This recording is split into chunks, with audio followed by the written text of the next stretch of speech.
বাংলাদেশের নিউজিল্যান্ড কিংবা অন্য কোনো জায়গার এক্সাম্পল কিন্তু আমরা চলতে পারবো না। আমাদের রাজনৈতিক সংস্কৃতি, সামাজিক ব্যবস্থা, আমাদের যে জেনারেশন প্রতিষ্ঠানের, সেই আলোকে কিন্তু আমাদের খুঁজতে হবে উত্তর।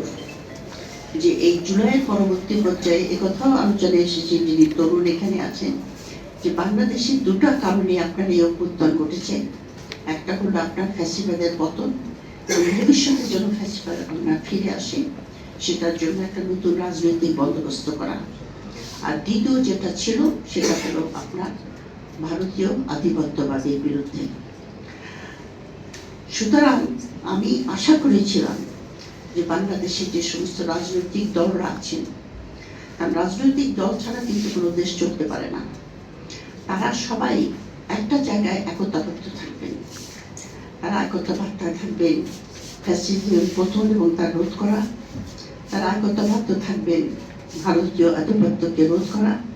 তারা একতাবদ্ধ থাকবেন বাংলাদেশের জাতীয় স্বার্থ, সার্বভৌমত্ব এবং স্বাধীনতা। কিন্তু আজকে 1 বছরের মাথায় আমরা কি দেখছি? সেই ঐক্যে ফাটল ধরেছে। এমনকি যে তরুণরা এই আন্দোলনকে এগিয়ে নিয়ে গেছেন তাদের মধ্যেও ফাটল। রাজনৈতিক দল কিন্তু ভিতরে এত বিভেদ বেড়ে গেছে যে একজন প্রতি দোষারোপ এবং নোংরা ভাষার চর্চা হচ্ছে। এটা কিন্তু আমরা আশা করি নাই।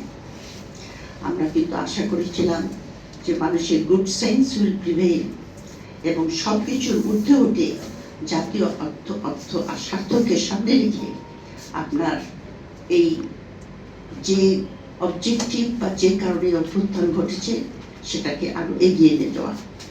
আমি এখানে হতাশা ব্যক্ত করছি না, আমাদের এখনো সময় আছে to put our heads together, এবং আমরা একটা ভালো নির্বাচনের দিকে কি করে যেতে পারি, যে নির্বাচনের দ্বারা বাংলাদেশের গ্রাসরুট গণতন্ত্র প্রতিষ্ঠা হবে। সেই গণতন্ত্র নয় যে গণতন্ত্রটি এলিটদের যারা পরিচালিত, এলিটদের স্বার্থের দ্বারা পরিচালিত। গণতন্ত্র হবে জনমানুষের গণতন্ত্র।